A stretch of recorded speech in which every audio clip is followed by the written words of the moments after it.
In this video, I'm going to talk about the linked subproject feature that exists within Microsoft Project. This is a feature that you may be tempted to use or have used in the past if you've ever worked with a team that is managing multiple project files that are all part of the same program. Unfortunately, though, this feature can very easily corrupt your project files, yet I see a lot of people within the Microsoft Project community still using it. I don't want you to have to deal with the headaches of this feature or have your project files corrupted by it. So I'm going to talk about what this feature is, why on paper it seems so appealing to many people, and then I'll give you 3 reasons why it's in practice actually very problematic and why, in my opinion, you should never use it and seek alternative methods. This is a pretty long video, and I'm going to spend the first part of this just describing some of the basics of multi-project management. So if you already feel like you're comfortable with that in Microsoft Project, then you might want to skip right ahead to this timestamp. A link to that will also be in the description of the video. So without further ado, let's go ahead and get started. So here I am in Microsoft Project, and you can see on the screen I have 2 project files open. On the left side, I have a project titled Project A, and on the right side, I have a project titled Project B. Now, what's unique about these projects is that they are 2 separate parts of a larger program. Anytime we're working with projects like this, we call them subprojects. Most of the time, subprojects will contain cross-project dependencies. A cross-project dependency is just any dependency relationship, so predecessor-successor relationship, between tasks that cross project boundaries. So for example, in Project B, I have a task called Design Product Per Requirements, but Project B cannot actually do this task until it receives a requirements document from Project A. Project B also has a task called Test and Verify Product Performance, which it cannot do until it receives a verification document from Project A. On the Project A side of things, you can see that there is a task here for writing the requirements document and writing the verification document. Project A also has a task called Review Test Report, which it cannot do until it receives a test report from Project B. You can see here in Project B that there's a task called Deliver Test Report. Like I mentioned, these are called cross-project dependencies, but there are several other terms out there that mean the same thing. So, for example, some that I've heard are external dependencies, external links, givers and receivers, inputs and outputs, handoffs. You get the idea. So at some point, we're going to need to combine all of our subprojects together into a single file and actually connect all of the cross-project dependencies. It's really important that we do this because we don't actually know when tasks are going to start and finish until those dependency relationships have been made, especially when you account for the daisy chain effect. So, for example, in my projects here, Project B has some tasks that it needs to do, but it can't do those tasks until it receives something from Project A. And then once Project B is done with those tasks, it needs to then turn around and give something back to Project A. So you see there's a bit of a daisy chain there where Project A has to give something to Project B.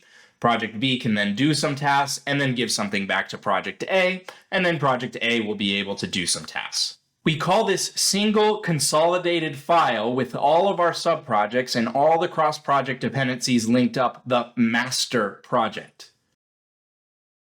So the question for people working in this type of environment is, how do we actually combine our subproject files into the master project? Well, fortunately for us, there is a feature that actually exists in Microsoft Project that will allow us to combine subprojects into a single file. However, there is a particular option in this feature that by default Microsoft Project will turn on, and most people will leave turned on, and it causes all sorts of issues. So I'm going to show you this feature with that option turned on, and then I'm going to give you 3 reasons why that option is very problematic and why, in my opinion, you should never use it. So just a disclaimer, as you've been able to see, I'm using really simple subprojects for this video, but I want you to just picture in your head as I take you through the rest of the video what this might be like in a real world scenario where you have much larger project files that are perhaps hundreds or thousands of lines long, perhaps more than 2 subproject files that need to be consolidated together, maybe 3, 4, 5. I've seen up to 50 in the real world, with many, many more cross-project dependencies. In that vein, before I continue, just to simulate what you would likely do in a real-world scenario, I'm actually going to mark wherever I have a cross-project dependency relationship in both Project A and Project B. So to do this, I'm going to open up a text field in both projects here. I'll use text1. And I'm going to give that text field a custom name. I will title it handoff code. Like I said, I'll do this in both projects here. And the point of my handoff code field is to just mark wherever there is a cross-project dependency with a unique identifier. And I'm going to mark both the predecessor in the relationship and the successor with the same code. This way I'll know that those items are going to be connected in some way. So, for example, Project B has this item called Received Requirements Document from Project A. We know that that is a point where a cross-project dependency relationship is happening. So I'm going to title that Proj A001. Now, the code that I'm creating here is just something that I'm making up. But I'm going to now go to Project A and find the task that is connected to that, which is this item, Deliver Requirements Document. And I'll title that Proj A001, the exact same code. What you can see here is that I know just from looking at my code that these items are going to be connected somehow. The only question from this point is which one is going to be the predecessor and which one is going to be the successor. Now, it's really easy in my very simple example projects to see, well, this task says deliver requirements document, and this task says receive requirements document. So obviously, this is the predecessor, and this item is the successor here. But again, we're trying to simulate real world. So what we might do in this case is also use a couple of flag fields. I'm going to use flag 1 and flag 2. Whatever is going to be the predecessor in the relationship, I will mark yes in flag 1, and whatever is going to be the successor in the relationship, I will mark yes in flag 2. So I'm going to give these custom names, and I'll do this in both projects. I'll call flag 1 pred, and I'll call flag 2 succ, short for successor.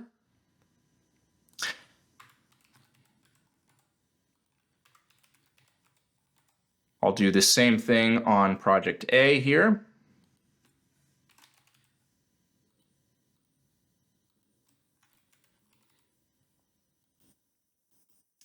And on this first cross-project dependency relationship that I have coded, I'm going to mark it as predecessor on the Project A side, and I'll mark it as a successor on the Project B side. So now we know the full picture just from looking at these fields, that these items are connected, and this one is the predecessor, and this one is the successor. So we can tell that just from these fields without needing to look at the task names. So, like I mentioned, this is something that you may do in a real-world scenario. If you have a lot of cross-project dependencies and your projects are complex, this is just an easy way to be able to track all of these things and make sure that we're making the correct cross-project dependency connection points.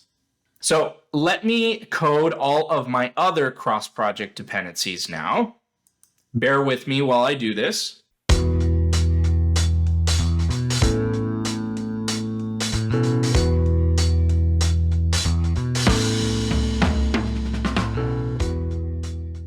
Let's go ahead and save these two projects. And now I'm ready to integrate these two subprojects into the master project. So I've opened up a blank project file, and I've already taken the liberty of marking my text1 field as my handoff code, my flag1 field as my predecessor, and my flag2 field as my successor. What I'm going to do now is use that feature I talked about in Microsoft Project to combine both my Project A and Project B into this blank project file. I'll do this by going over to the Project tab in Project. Then I'll click the very first button in here, which says Subproject. Once this window opens up, I will navigate to where my Project A and Project B files are. Here they are, and I'll select both of them.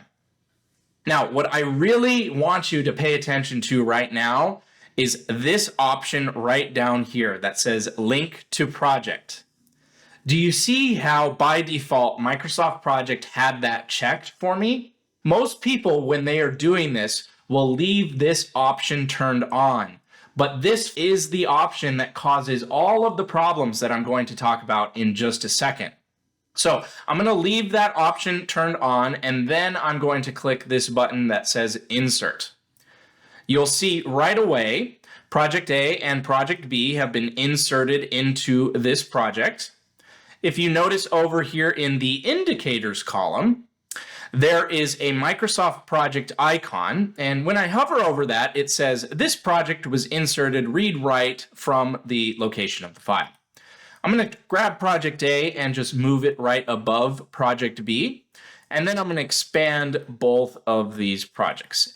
As you can see, all of the content that was within my Project A file is right here, and all of the content that was within my Project B file is right here, including what I had marked as the handoff code and the predecessor and successor flags. Now, in this case, it might look like Microsoft Project has just created a copy of all of the content that was in Project A and Project B and put it into this project file, but that is not what happened. Because I left that option on that says Link to Project when I was inserting Project A and Project B, I have created a master project that contains linked subprojects. So I'm really just looking at a container that is showing me both the Project A and Project B files. Let me show you a couple things that you can expect to see in a master project like this. So first thing that I'll show you is the unique ID field. You'll notice that the value that you're seeing on my tasks for their unique ID is quite abnormal. It's a really long number. There's also a column that I can insert called Subproject File, and you'll see that here it's showing me that Project A comes from my OneDrive in the folder called temp, projecta.mpp, and Project B comes from OneDrive, same folder, projectb.mpp. Let's now connect some of our cross-project dependencies. So I'm going to first connect this one right here, deliver requirements document to receive requirements document. I'll go to the task tab in Microsoft Project, and I'll click this link selected task button right here. I'm also going to make this visible in the Gantt chart here so we can see this as it's happening. You see that those 2 points right there have been connected. Let's now do our second cross-project dependency, these 2 items here using the same function. And finally, we'll do our last one. This time, we're going to connect deliver test report to receive test report from Project B. Okay, so we can see this here in our Gantt chart looks something like this. I'm now going to save this master project file. So I'll do this by clicking the File button, then clicking Save As, and I'm going to save this in the same location as my subprojects. And I will title this AB Linked. Now, as soon as I click the Save button, I'm going to get a dialog that pops up that says, do you want to also save your changes to Project B? And I can say yes to that. Now it's going to ask me if I want to save my changes to Project A. Once again, I can say yes or no, or yes to all, or no to all. I'll just say yes to all, so it saves all of them together.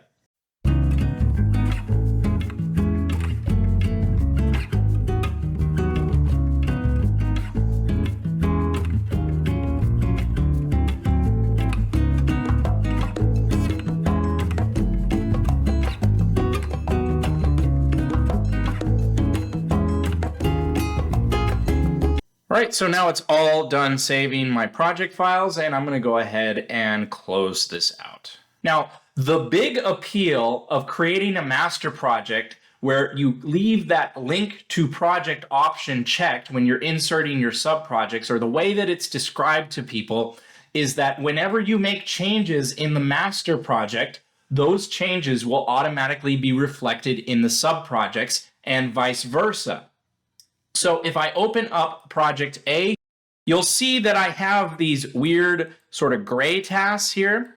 Those are the cross-project dependencies. A lot of times those will be referred to as ghost tasks. But I made those relationships in the master project, and now you can see that tasks, for example, this received test report from project B, is showing up when the test report is actually delivered from project B because of that connection that we made within the master project. Also, if I just change any other bits of data within this subproject, for example, on this task, write the verification document, if I change that from 5 days to 10 days, and then save this project file and close it, and then open up my master project, you'll see, here's that same task, write the verification document. In here is now 10 days. So there's a line of communication between both the master project and the subproject. When you make a change in the master project, it changes the subproject and vice versa. That sounds really nice on paper. And again, a lot of people, just because of the way that that sounds, often want to use that feature. But folks, I am telling you, this feature is very, very problematic and prone to error. Like I mentioned, I'm going to give you 3 reasons why this option is problematic. But before I do, I need to explain a little bit about what is actually happening, how Microsoft Project makes all of this work. So I'm going to hide some of these columns here, and I'm going to insert the successors field. And I want you to pay attention to a couple of things that I'm showing you. So number 1 is this column here where that says subproject file. Again, on the project summary line, you'll see that it references the actual file location of project A. And on the project summary line of project B, same thing. Notice in our predecessors and successors, wherever we made those cross-project dependency relationships, wherever we connected those, there is also a reference to a file location.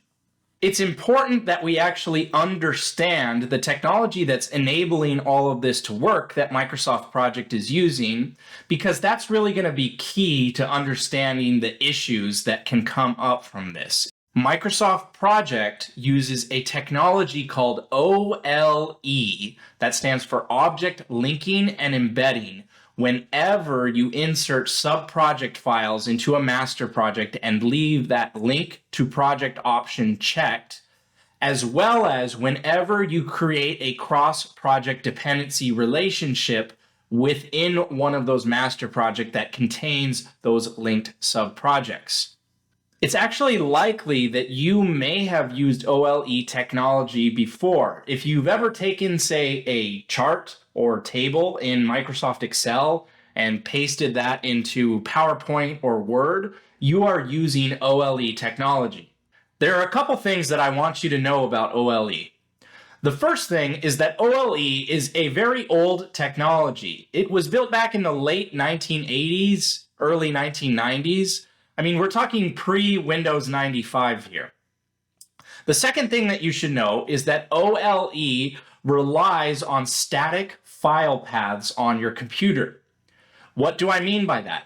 Well, it means that the link between the embedded or linked object, for example, let's say project A and project B here, the link between that and the host, which is my master project, relies on these subproject files location, or the object's location within my file system. And so you can see what that location is right here. So if that connection is broken in any way, then it's going to cause issues. And as you can see, I have a whole bunch of OLE connections in here. There's a connection just to have the contents of project A and project B within this master project. I also have OLE links wherever I have a cross-project dependency. That's also using OLE technology. So just keep this in mind because this is really the foundation for all the issues that I'm going to talk about. So the first big problem you're likely to run into when working with linked subprojects is latency. What I mean is that every action that you do within the master project or within the subproject file themselves after the OLE connections have been established is going to take a lot longer than it would in a normal standalone Microsoft project file. As an example, just opening up a master project that contains linked subproject files within it is going to take a while because Microsoft Project is not only going to have to open the master project file, but it's also going to have to open up or get data from the individual subproject files wherever those may be. The same thing is true whenever you're saving your master project file, because it doesn't just need to save the master project, but it also needs to save or transmit data to the actual subproject files themselves. In fact, you saw just a bit earlier in this video how long it took me to save this master project. This project is not very big at all. It only has 2 subprojects that only have a few lines. It should not have really taken that long to save the file. As another example, just changing the duration on a task can take quite a bit of time. I'm going to insert the duration field in this master project. And I will also insert my start and finish date fields. And before I do anything, I like to actually see the Gantt chart whenever I make changes. So we'll put that into our view. So for example, let's change this write the verification document from 10 days to 20 days. When I did that, Microsoft Project had to beam data over from this master project into project A right here. But not only did it have to do that, you'll notice that that change caused quite a bit of dates to change in my project B tasks. So Microsoft Project will also need to beam all of that data over to project B.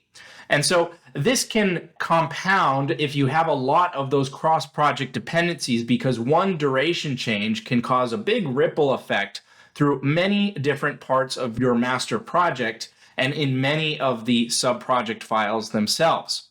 Now, I can't really simulate on my end actually how long this takes because I'm using such a simple example. But again, I want you to picture a real world where the project files are hundreds, if not thousands of lines long, and there's many different cross-project dependencies, and there could be more than 2 sub-projects that are part of the master project. And you can kind of get a sense, just visualizing that, how long some of these actions might take to perform. The next issue that I have with linked master project and sub-project files is that you're not supposed to ever be working with files that are saved on a wide area network or a cloud storage system like OneDrive or SharePoint. Remember that I mentioned that OLE is a very old technology. It simply just wasn't designed to work with some of the modern things that we do with files on our computer today. OLE was designed to work with files that all exist within a local file system on one computer.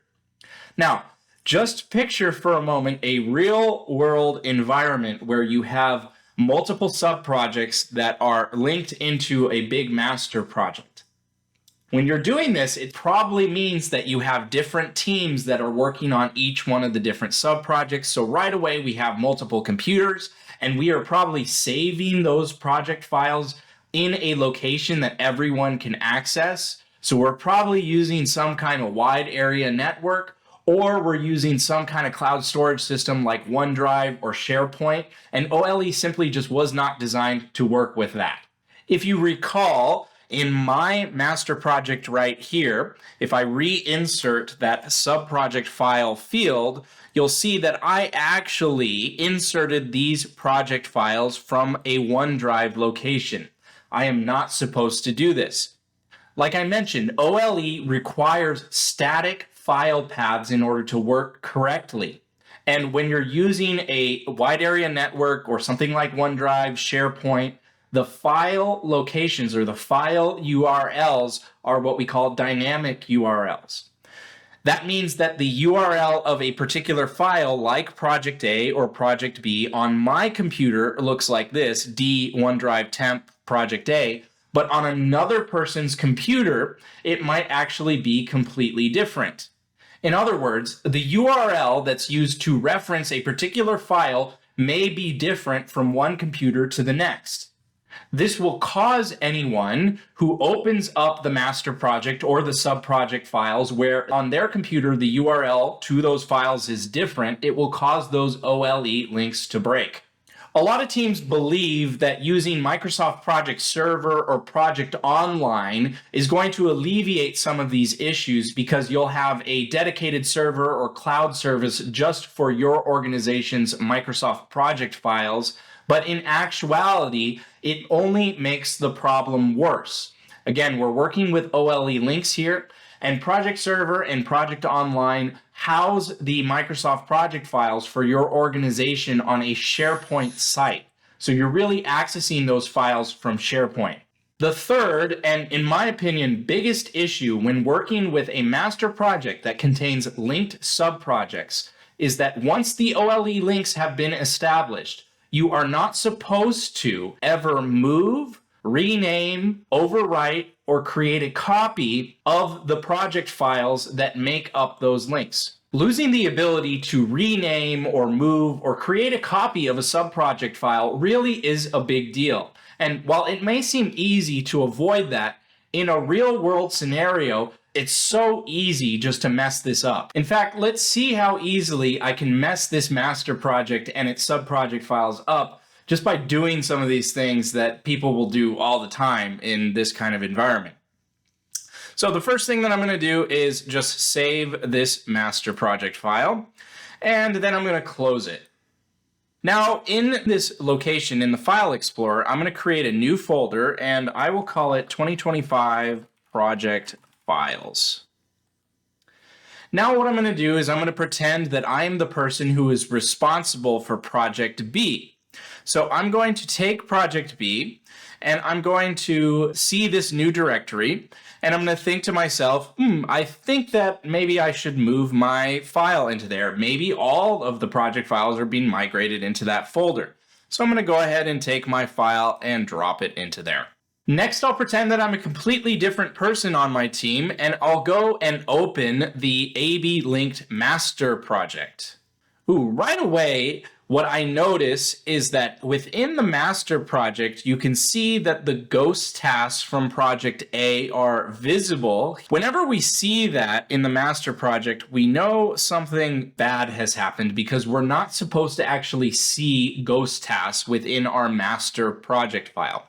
You'll also notice that our Project B is completely collapsed. That's because this master project is trying to look for Project B at this location. Of course, Project B is no longer at this location. So I'm going to click to expand this, and you'll see that Microsoft Project is instantly going to open up a dialog, and it's going to say that it cannot find the inserted project. What it wants me to do is browse for this project file where it currently is now. Okay, easy enough. I know that there's a folder here called 2025 project files, and I see that Project B has been moved into there. So I'll simply select that and click OK. And now the contents of Project B have been expanded in my master project, but you'll notice that in Project A, the ghost tasks that existed there still remain. So that's a little strange, but maybe no big deal. Let's go ahead and save this master project file, and I'll say yes to all. Next, I'm going to pretend that I'm the person who's responsible for Project A on my team, and I'm going to go open my project file because I have work to do in it. I have edits that I want to make, and oh no, right away I see this message that opens up. This is the links between project dialog. And what this is it's Microsoft Project trying to alert me that I have some issues with some of my cross-project dependencies. So most people, when they see this, have no idea what to do with it, and they will immediately jump to closing this dialog. So we're going to close it. Now, notice with me real quickly here, you'll see that in the task name column, I have not one, but a duplicate copy of every single ghost task. So receive requirements document from project A, this is the successor item that comes off of this, is there twice. Receive verification document from project A is there twice, and deliver test report is there twice. Okay, well, that's not so good. That seems like I have some issue that's happening here. So let's go ahead and let's just save our project, and we're going to close it. What I'll do now is I'll go into the 2025 project files folder. I'll see that project B is there, and I'll say, you know what, I'm going to move that back to its original location. Maybe that will resolve my issue. And I did that by just copying it from the 2025 project files folder back to my original directory. Let's open up project A now. And I'm hoping that that issue is resolved, but as you can see here, it actually has not been resolved. I still have a duplicate copy of each ghost task. Okay, so maybe I can resolve this issue by opening up the linked master file. So I'll open that up, and you'll see that there's no dialog that opens. There's nothing obvious to me that will allow me to fix that, but maybe I'll just go in here and I'll try to change the project file connected here for project B back to the original file path. So I'll go over here and I'll change the location of this back to just project B here. And let's save and close this file. Now that we've fixed that, we're going to go ahead and open project A back up again. And you'll see that the issue is still there, unfortunately. I have the duplicate copies of the ghost tasks. So at this point, I don't really know how to resolve this issue, so I'll just throw up my hands and close this project file. Now, I'm going to pretend once again that I'm the person who's responsible for project B.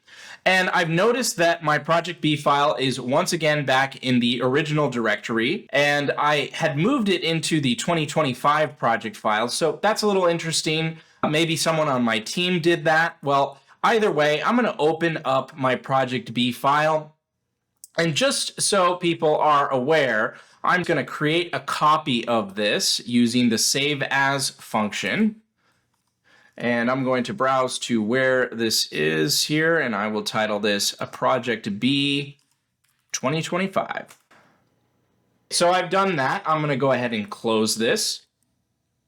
Now I'm going to pretend that I'm someone who wants to access the master project file again. So I'm going to open up the AB linked file.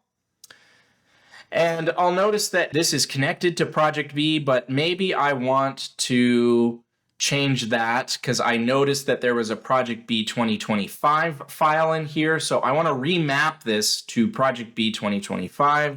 So I'll do that. And then I'll go ahead and hit Save All.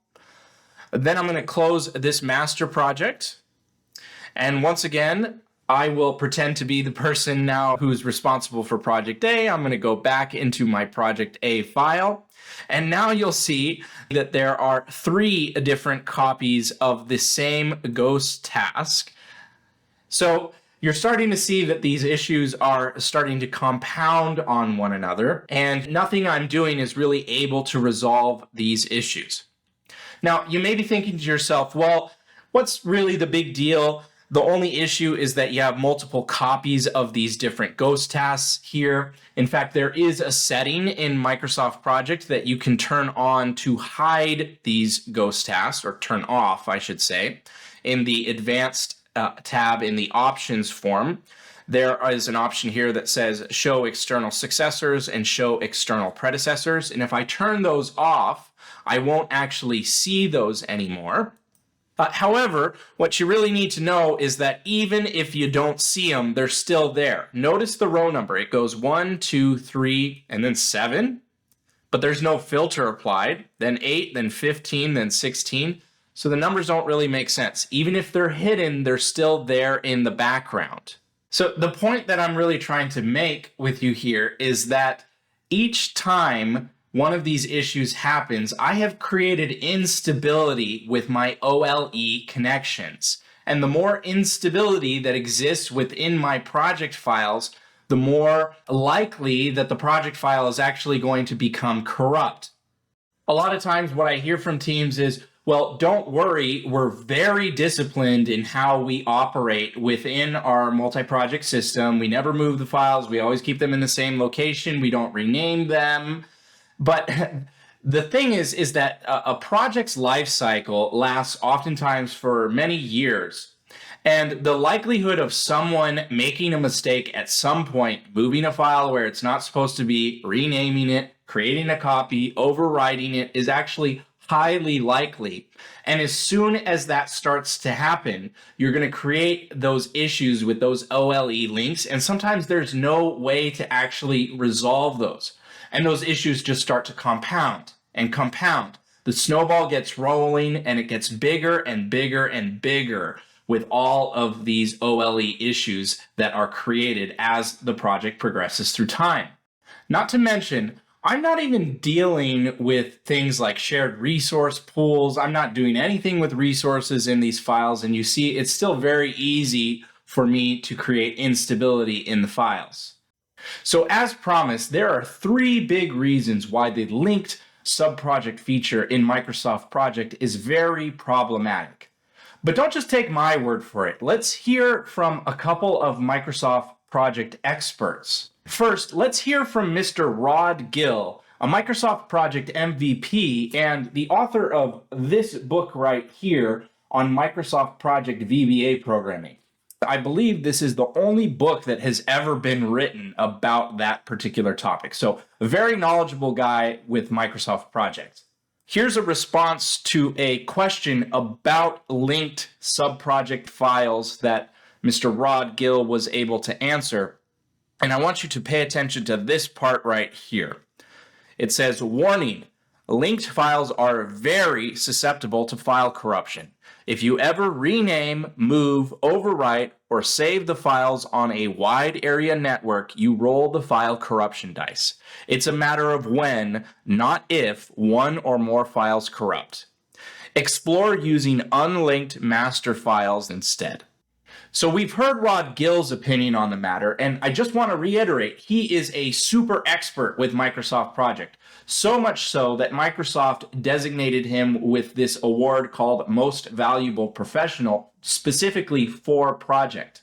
I also had the unique opportunity to be able to speak with another one of the world's foremost Microsoft Project experts. And I'd like to end this video by showing you that interview I was able to have with him on this particular topic. Before we get to the interview though, at this point you may be thinking, well, if I cannot connect my subprojects into a master project using this method, what are my other options? How am I supposed to manage multiple projects if I cannot use this feature? Well, I want you to rest assured that there are alternatives to this linked subproject method. And those methods can be implemented manually, or you can use tools to help assist you with this process. In fact, my organization, Structured Solutions, makes a tool, part of our Microsoft Project add-in, that actually does allow you to manage multiple projects without all the downsides of the linked master project subproject feature. Now, my intention with this video is not to sell you a product, although I do think our product is great, but really, I want to educate Microsoft Project users about the risks of using this particular feature in Project and how easily it can end up causing you all sorts of headaches and eventually corrupting your Microsoft Project files. I truly believe that the linked master project subproject feature is a bad option, and I highly discourage you from using it. With that said, again, don't just take my opinion for it. Let me turn this over to a conversation I was able to have with Mr. Dale Howard, one of the world's foremost Microsoft Project experts on this particular subject. All right. Right now, I have the opportunity to speak with someone who has 27 years of Microsoft project experience. And I'm really excited to have this conversation with you, Dale. And Thank you. I think that it would be best if you kind of just give an introduction of who you are and kind of your background working with Microsoft Project through the years. Sure. Okay. Yeah. Hi, everybody. My name is Dale Howard. Next month will be my 27th anniversary of using Microsoft Project for the very first time. For the first 3 years I was using it, I was teaching people how to use it just occasionally. And I always thought I would go back to my first love, which was training and consulting on Microsoft Excel. But what I didn't realize was that Microsoft Project would become my career, my life and livelihood, let's say, for the last 27 years. Along the way, Kenny, a couple really nice things have happened to me. One of them is that I was given the opportunity to author or co-author 23 different books on Microsoft Project, Project Server, and Project Online. The cool thing was I didn't have to do that evenings and weekends. It was part of my regular job. So 8 to 5, I'm writing books. And then the other thing is 21 years ago, Microsoft honored me by naming me a Project MVP or Most Valuable Professional. I've held that title now for 21 years, just got renewed for another year this last month. And currently there's only 11 of us in the entire world and only 3 of us here in the United States. So it's a small, very select group of Project MVPs. So that's a little bit about me. So I think it's safe to say that you are probably one of the most knowledgeable people on Microsoft Project in the whole world. That's probably safe to say, but you can learn something new every day. I actually learned something new yesterday to answer a user's question in one of the public user forums. So we're never so experienced that we can't learn something new about the software. Absolutely. So I wanted to take this opportunity that I have with you to kind of talk about the feature that's in Microsoft Project that allows people to create master projects from subprojects. Mm-hmm. And specifically, I want to talk about linked subprojects or Mm-hmm. subprojects that are connected to their source files Mm-hmm. within the master project. Mm-hmm. And in my experience, I see a lot of issues with this, and I generally advise people against using this feature. But I thought maybe you could shed some light on exactly what happens when someone uses this feature in Microsoft Project, maybe how the technology works. Just shed any kind of light on this that you can. Sure. Well, when you create a master project that you described as a linked master project where each subproject is linked to its native or host, project, and you insert the subprojects as read write, let me just say first off, it's a great thing because if you need to manage a program of projects, for example, it lets you put them all into Microsoft Project at the same time to be able to see them all on the screen, simultaneously. But it does come with some built-in problems. The number one problem that I have noticed, and this is a big user complaint, is when I create the master project, I've got it open, the inserted projects are read write, I've now locked out the project managers of each sub project because I've got them like checked out. And this is true whether we're using desktop only projects or we're using enterprise projects in either Project Online or Project Server. By having the master project open, the sub projects are also opened as well and basically checked out. A second problem that I've also noticed, and I saw this at a company that was a former client that was later my own employer, and that is if you have a very large master project where you've got sub projects with thousands of tasks and potentially dozens or hundreds of resources, the process of opening the master is really, really slow, especially in a project server or project online environment. The largest master project that I saw at my former employer included one project that had 7,700 tasks in it with up to 200 resources assigned to tasks in the project. At a former client, I've seen projects that had sub-projects that had 15,000 tasks in them, and then you add it into a master where there's 7,000 tasks in one project and 12,000 in another, and I can't even tell you how long it takes to open that master project. So, and then the third issue, Kenny, this is really good that we just expose some of the raw, pain and wounds that we might get by using a master project is you can save the master project in OneDrive or in SharePoint. And by the way, OneDrive is actually saving things in SharePoint. You can do it there. But then our next topic which is setting cross-project dependencies. You can't do that in a master project saved on OneDrive or SharePoint. So using a master project, as you already know, comes with some overhead and some potential problems. So one of the things I want to just clarify that you touched on there that I think is interesting that a lot of people don't actually realize is that if you open a master project that has sub-project files, you're actually also opening those sub-project files at the same time, because they're like, in essence, you're kind of just viewing another file, but within a larger Microsoft project file. But all the data that's there is not actually part of that file. It's part of a different file. There's this connection that has to happen between the two, which definitely will slow down the performance. What you're describing there, Kenny, is the master project is like the container that holds each of the sub-projects, which are the real projects.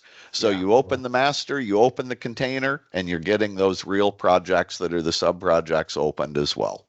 I think that's so important for people to understand, because a lot of people who I've worked with in the past will talk about how things take so much longer to run, any tools that they have, or just regular standard Microsoft project things. They change a duration of a task, and it just takes a long time to actually process that. And that's because, like you said, we're just looking at a container that is referencing another source file. So to make that change, it has to ping that data to the actual source file, which then might ping data to other source files if they're connected. Yeah, and and that's one thing I hadn't even thought of, Kenny, but there's the waterfall effect that in a large project or large master project, it's advisable to turn off automatic calculation in Microsoft Project for that file and those sub-project files, because just making a change takes too long for the change to the schedule to waterfall or cascade through each of the sub-projects. And it's better to do it all at once, maybe at the end of the session. So these are certainly the prices we pay for using a master project. Got it. And of course, those issues will be more pronounced the larger the sub-project files are. Correct. Okay. The next thing I want to talk about is the main thing that a lot of people use the linked sub-projects for is to create cross-project dependencies. So a task in one project that goes to a task in a separate project. Can you tell us a little bit about those and perhaps some of the issues with them and how they work exactly? Oh, yeah, that's a really good question. If you want to set cross-project dependencies to show a task dependency relationship between one project and another project, you would have to start with a master project. So therein is the first problem. We've talked about the problems with master projects, and now we're saying, well, if you want to do this, you have to use a master project. So there's the first problem. The second problem is the technology behind setting cross-project dependencies is actually very, very old. I was conferring with a colleague this morning who's a former Microsoft Project MVP, and we were both laughing about these old technologies. There's a feature in Microsoft Project called copy and paste link, which is also in Excel, by the way. Yeah. That technology is so ancient. It was called DDE, Dynamic Data Exchange, and that's a very fragile old technology, very unstable. Okay, so that was the first generation. And then to be able to set cross-project dependencies, you get a brand new improved version of DDE, which is called OLE, Object Linking and Editing, but that's also very fragile, and it's also a very, very old technology, which means, in the process of trying to create cross-project dependencies, you're setting yourself up for all kinds of potential problems, one of which is ultimately a corrupted master project where some or all of the subprojects are corrupted. Also, it creates limitations on what you can do with your individual projects that are sub-projects. You never, never, ever want to open a sub-project and do file save as, for example, because now you've got a duplicate project with duplicate cross-project dependencies. So, you're dealing with these old technologies that require a very, very rigid approach to creating them. And even if you follow the rules that I'm espousing today, the projects can still get corrupted. So Yeah. go figure. Yeah, and so just from my research into OLE, it was created back in like 1990. So we're not even talking Windows 95 Right. at that point. That's also an important point because a lot of the stuff that we do today modernly on a computer, like with our file system and with networks and with all these things, was not even a conceivable at the time when they created this technology. That's right. And so it's almost like we, in order for us to still work well with those, we have to ignore a lot of the modern conveniences that a computer allows us to do, which that's a sacrifice that's kind of difficult to make, just having all the projects on the local machine, never putting them anywhere else, especially when you have a team of people who need to be able to access these project files. Yep. Ain't it the truth? And then let me piggyback on what you just said. And this is one of the things that, as a consultant and trainer, teaching people how to do things, my former client who became my employer at one point, we were using the Project Online system, and we had this giant master project that included that 7,700 task, sub-project in it, and they wanted to create cross-project dependencies. Now, I told them, listen, err on the low end, put in only the bare bones minimum number of cross-project dependencies that you absolutely need and cannot do without. And so instead of heeding my sage advice, they went for the high end. And they discovered, oh no, this slowed things way down. And then when people would open each of the sub-projects individually, now they're getting dialogue after dialogue after dialogue to update the links in the project. That was driving people crazy. So it ended up, the history of this was Dale says err on the low end. They erred on the high end. Later, they got so frustrated, they brought it back down to the low end. And then they still got so frustrated, they gave up on it entirely and took out all of the cross-project links and figured out how to use external milestones from one project to another, where you just update the milestone manually based on an update that a fellow project manager gave you verbally or in an email message, and so forth. They just handled it that way. The cross-project dependencies just drove them crazy. Insanity is a potential risk, Kenny, of using cross-project dependencies.